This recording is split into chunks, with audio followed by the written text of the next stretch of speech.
Do you go crazy every time you pay any one of your advertising bills? Me too. And here's what I've done to alleviate the stress.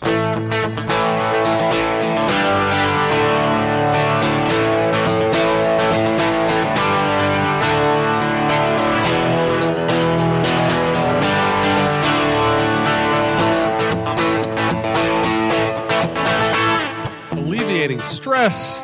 Awesome. Need to alleviate the stress. Got too much stress in my life. Actually, I just used the bathroom in the lobby, and I have a question. I'm all for environmental causes and such. Yes. But this bathroom is one that does not have paper. I hate that. I kind of do too. It's, again, I totally understand. I get it, but I don't like it. But I discovered a very specific problem with this because it doesn't happen that often. But it just so happens that I had White Castle on the way over here because I was kind of pinched. And I just had a really short period of time, and there it was. I didn't want to be late. And everybody knows when you eat a White Castle, you're going to have to wash your face.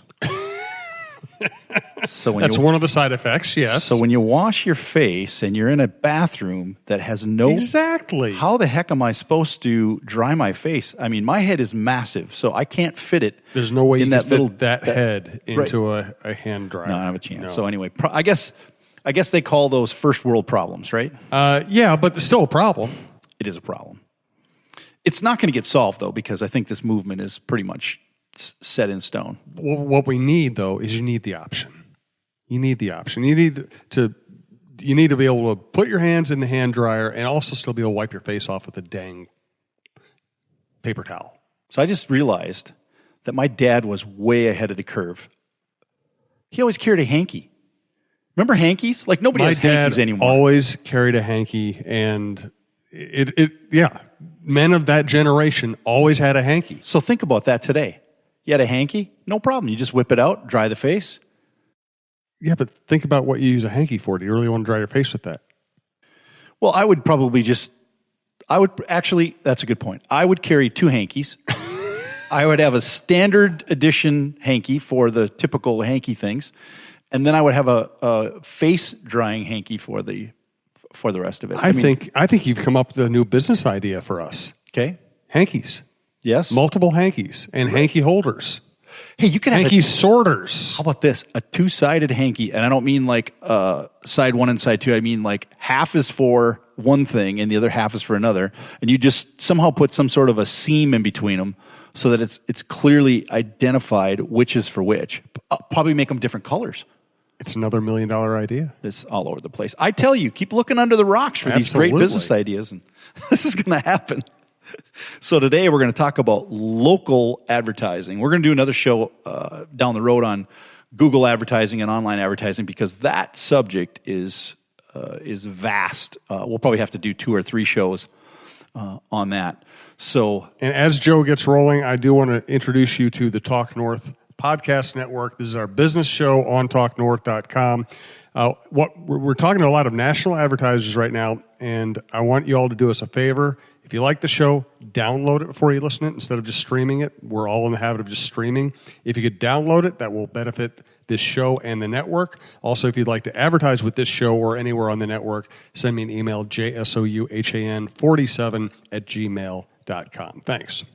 Wow, that's like a new sales pitch. I like it, and you deliver it really damn well. I mean, that's smooth. I don't know that I deliver it well, but I've had a lot of practice. No, I mean, when you do 8 podcasts a week, you get into a rhythm. Yeah, you folks out there can't see this, but I'm looking at Jim with awe just because he is something. Thank God else. you can't actually see. He is a professional by all standards.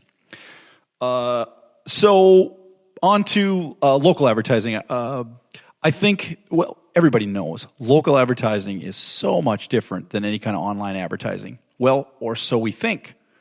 Little secret that I'm going to reveal as far as what the conclusion that I've come to, they're not quite as different as you think. There's an old adage before the internet came along that someone would say, half my advertising works.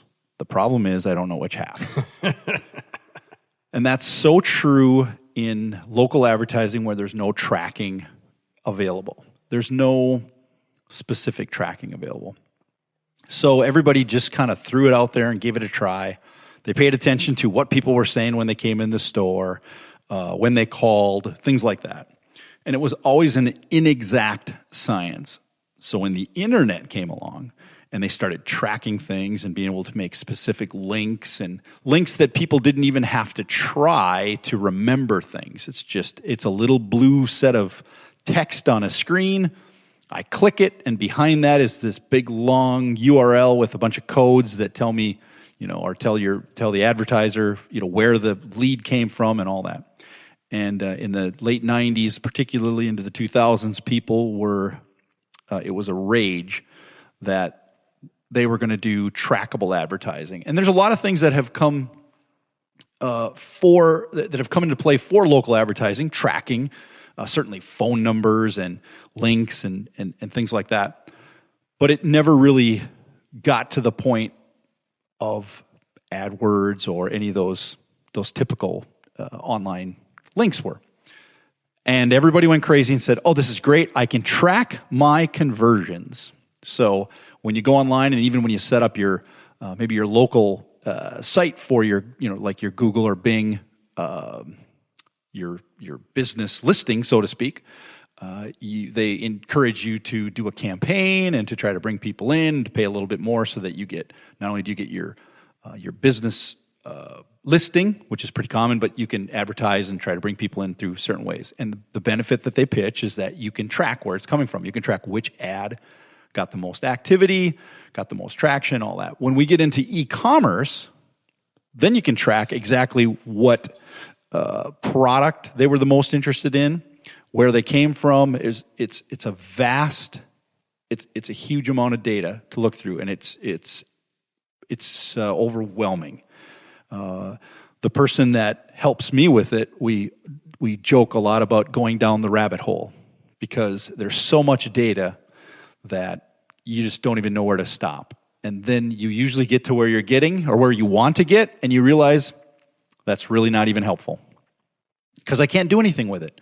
And that's the key, is that anytime you make any business decision, whether it be advertising or anything, the result of the test that you do has to be actionable, or the test was for nothing, right? So if I get to the bottom line and I say, well, this happened when when I did this. If you can't do that again, well, then you've really not gained anything, right? So actionable, you'll hear me talk a lot about doing things that are actionable, particularly when you're testing. So in local advertising, again, it's very difficult. So we have always been very tuned into the conversion side of the internet advertising. And it's easy to say, it's even more anxious to do local advertising because I really don't know what the conversions were. And you can't. I mean, you can try to ask people when they come in your store, which, by the way, I'm going to tell you in a minute, that's a terrible idea, to go out of your way and ask somebody how they heard about you. Or you can even just listen for people to offer that information, or you try to pay some attention to some kind of ancillary things, but you never really know. So again, we shift back to this whole conversions and tracking things. And just recently, I've come to the conclusion that while trying to gain conversions online,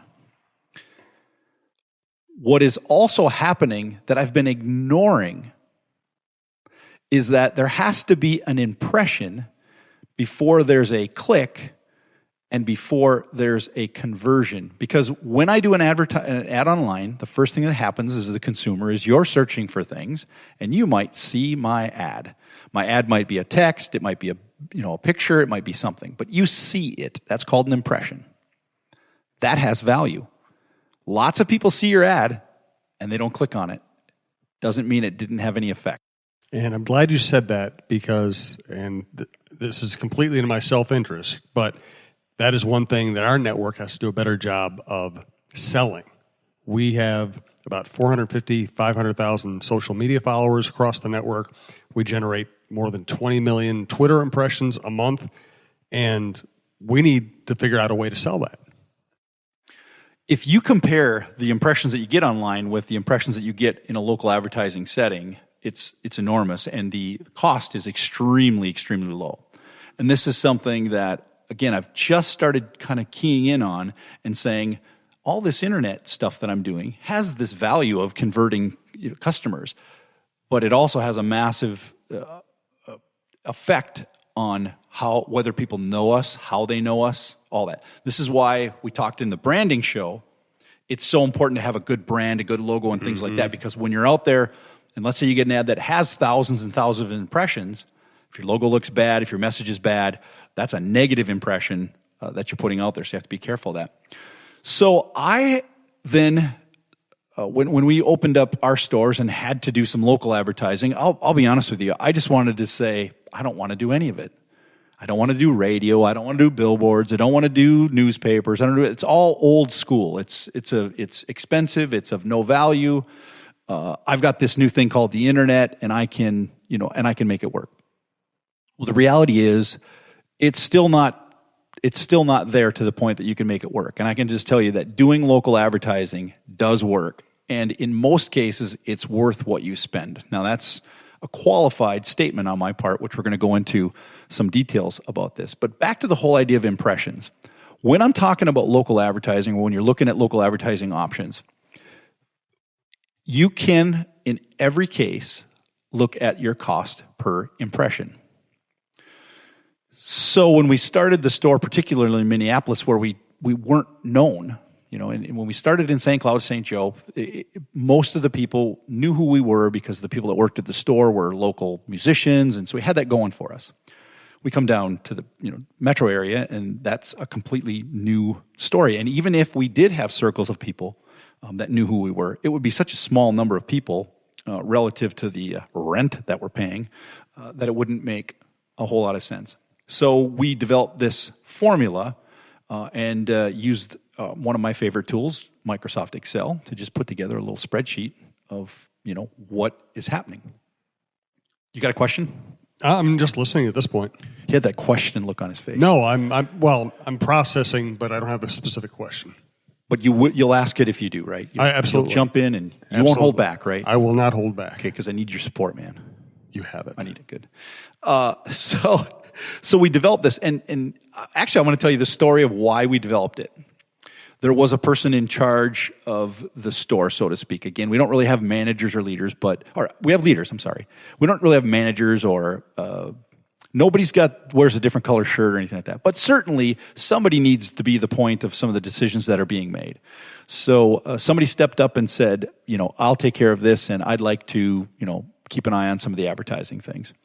And it got put off. We were busy getting the store together, and we really, honestly, I look back and I say we did a terrible job of advertising when we first opened.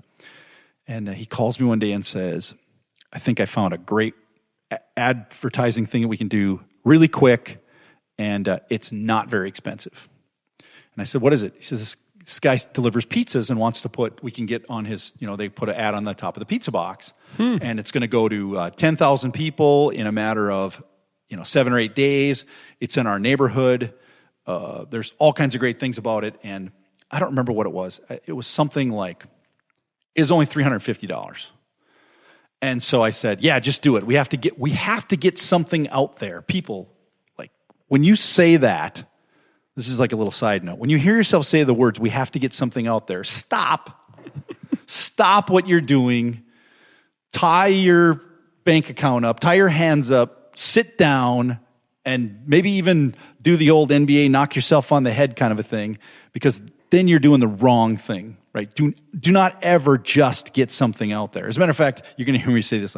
Don't ever just do anything. The word just is an indicator of some of the worst behavior that anybody could ever do in business or in life. But anyway, I got off on a tangent. No, that's a good tangent. Hey, I love language. We were out at dinner last night with Tony Hoagland, who advertises on the network as a State Farm agent, and a couple of co-hosts, producer, my wife. We all started talking, and Tony's a really smart guy. And we started talking about business and what should I do with my business, how he does things. And he actually has a business coach who coaches him on just exactly the kind of stuff. Says, don't say it this way. Midwesterners overqualify everything. I think I want to. No, say what you mean. Yeah, when the word just tells you that you're